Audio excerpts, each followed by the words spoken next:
अहिल्या महर्षि गौतम की पत्नी थी। वो अपनी अद्वितीय सुंदरता और पवित्रता के लिए जानी जाती थी।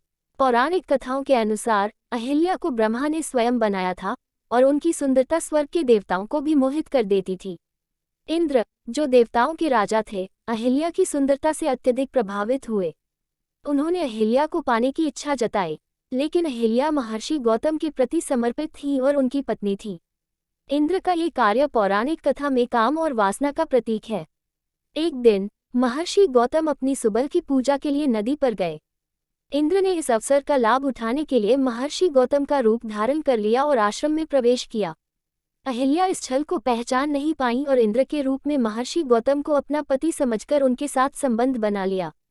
अहिल्या को इंद्र के छल का पता था, लेकिन उन्होंने इसे अनदेखा किया।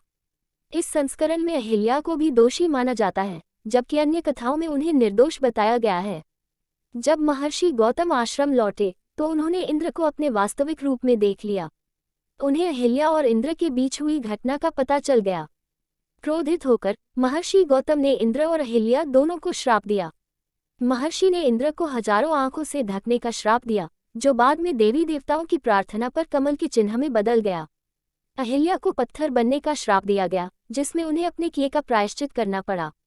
श्राप के बाद अहिल्या वर्षों तक पत्थर के रूप में तपस्या करती रहीं। जब भगवान राम ने अपने वनवास के दौरान उनके आश्रम का दौरा किया तो उन्होंने अहिल्या को उनके तप और पश्चाताप के लिए आशीर्वाद देकर मुक्त किया।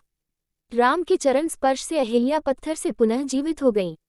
देवताओं के राजा होने के बावजूद वासना और छल के कारण इंद्र को शर्मिंदगी झेलनी पड़ी। पश्चाताप और तपस्या के द्वारा व्यक्ति अपने पापों से मुक्ति पा सकता है।